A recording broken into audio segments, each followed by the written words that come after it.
Well, Donald Trump is on trial, and really nobody cares. So you can see from Vox, they're trying to swing it how Trump's hush money trial went from an afterthought to the main event. Wow. So Donald Trump, this big, bad, terrible person who I'm supposed to believe is horrible, transphobic, he's worse than Hitler. The best thing they could get Trump on is hush money that he paid to an adult film star. He truly is the worst person in the history of the world. And of course, the thing that I really want to talk about, this is a very important thing to look at. New ABC, NBC, and CBS mainstream newscasts fail to identify Trump prosecutors as Democrats at least 90% of the time.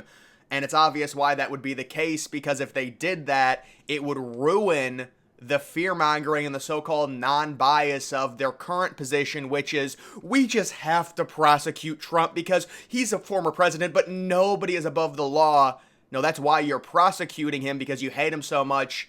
And it's clear that all of these people that are prosecuting him have hated Trump before any of these trials even began. I could understand if you brought in a judge that was more moderate, make it at least a little bit believable. Come on, guys. I mean, half of these people that are presiding over these Trump cases in their history have had statements to where they hate Trump. So, oh, gee, I wonder if they're going to be biased against Trump or not.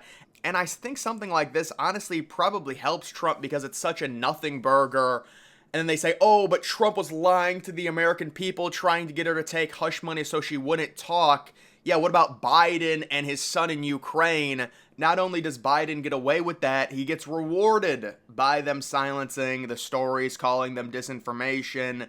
Of course, it's complete election interference, but then they accuse Trump of being a threat to democracy. It truly is amazing. So Trump's trial's going on, absolute nothing burger. Nobody cares. I saw people commenting, at this point with all of the wars, with the inflation, the actual numbers coming out being around 19%, why would any of these swing states be voting for Biden?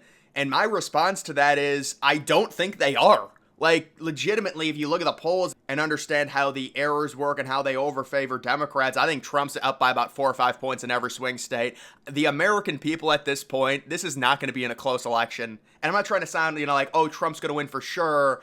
But you can see where this is trending with all of the uneasiness we've seen throughout not only the United States, but throughout the world with Biden in office, and just the fear mongering. Well, if Trump gets in, he's going to start World War III, when we're already in a horrible position with Biden, with the border as well. And if you're Trump, the border has to be the number one issue. You must stay away from something like abortion, because they're going to try and drag Trump into it. He did a good thing coming out saying it's a state's decision.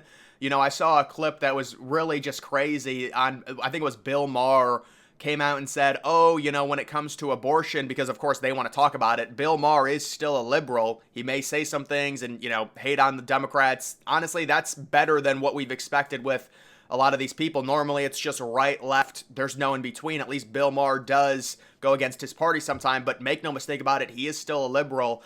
And he came out and said, yeah, abortion is probably murder. It seems like Americans don't understand abortion. Abortion is a moral-based issue. Because technically, when you think about it, whether or not you want to consider it a baby or not, it's gonna be a baby. That's the whole point of it. So the idea of having an abortion, making that legal or illegal, it's based on morality of a society. And you would think that a healthy society would realize and understand, obviously there are things that can happen, like sexual assault, where you could say, okay, you can have an abortion, but if two people have unprotected sex willingly, you're an adult, that's an adult decision. There might be a child that comes from that. You don't get to nuke your own offspring. That should not happen in a healthy society. I think that's the point when it comes to abortion. It's a morality issue. It's based on morals. And it is pretty crazy how bad the issue is for conservatives when they're just standing on higher morals but it is a terrible issue. It's undeniable. If Trump came out and said he wanted an abortion ban, that would hurt his chances significantly when it comes to the 2024 election. Independence, again, for I don't know why, it's a moral issue. He's just saying, listen, let's be better than this. If you don't want to have children, you need to have protected sex. And I realize it's a little bit more complicated sometimes. A pregnancy can happen anyways. But the number one way abortions happen, let's be honest, it's two people having unprotected sex, creates a baby, they can't take care of the baby, they don't have the finances, well then, don't have unprotected sex. It's like if you don't want to get fat, don't eat 7,000 calories a day, or you're going to get fat. And, and obviously getting fat's a little bit different. It's not like you can just, abort the fat out of your body. But either way, when it comes to something like that, Trump needs to stay away from it, and he is staying away from it.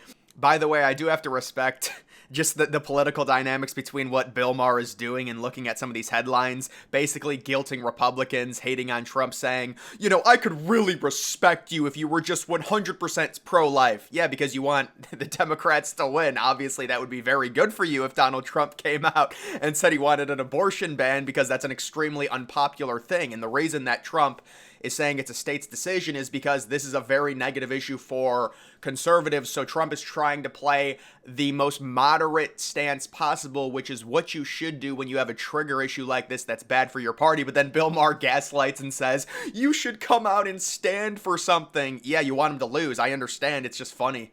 And then you've also got these pro-Palestine protesters lighting American flags on fire. How about the Golden Gate Bridge blocking all of the traffic? This is kind of why I'm happy I don't live in a bigger city like San Francisco, New York City. They've been blocking everything with these protests. And unfortunately, I know people say, why don't the cops get in there, throw them to the ground, arrest them? Unfortunately, that's exactly what they want. And then they can come out and say, oh, America is against peaceful protest. The reality is you kind of just have to, unless these people commit some type of crime, you have to let them do it, and then they'll fade into irrelevancy. They want you to arrest them because it makes them an actual story. And it's funny, the, irony of this person burning an American flag, that's legal because you live in America, right? In other countries, burning the national flag would not be legal, but the freedoms that we have enable it, and they're hating on a country that, allows them to do this because of the freedoms baked into our country. And it's just, the ignorance is just amazing when it comes to these people, but unfortunately, they're winning because I'm talking about them. They want people to talk about them, and they just want attention. That's it when it comes to something like this. But yeah, people, dude, I would be so angry if these people, stop traffic, and it's like, who are you even helping? What are you doing? You're making people only dislike your movement even more. And of course, they know that. They don't care about actual Americans and possibly, making these people late for work, wherever they're trying to go. They don't care about any of that. They want to get on the news. These are very selfish, disgusting people. They really are. The irony of it all is they don't care about anyone but themselves. And of course, they're going to take the moral high ground and say that we're doing this for Palestine and to bring awareness. But if you actually cared about others around you and inconveniencing people, you'd be doing it on the sidewalk, not on the street. You care about yourself. You care about people filming you. You care about getting on the news. You are selfish. And then I saw this, and I'm not gonna lie, I just cried for about 30 minutes. This ruined my morning. Travis Kelce is a disgusting, racist, MAGA Donald Trump supporter because he liked an Instagram post that Donald Trump was in that is pro-Trump. Taylor Swift needs to break up with him. This has got to be the last straw. Liking an Instagram post with Donald Trump, it's got to be the last straw. And people, a lot of Taylor Swift fans are triggered. They're angry. That demographic, bunch of white younger girls, obviously hate Trump, and Republicans, I just like trolling. It's just like when it comes to Trump's charges, I say he's got 40 trillion felony charges and he's murdered 2 gazillion people and he's the worst thing in the world. So what can we get Donald Trump for? What's going to do him in as we're about to kick off World War III, inflation's at 19%, but Donald Trump is the devil and he's the worst person in history. So what can we get Trump on? Oh, hush money to an adult film star. Yeah, he's really horrible. He's the worst thing in history. Either way, guys, that's going to do it for this video. Make sure you follow me on X. Link to that's always in the description.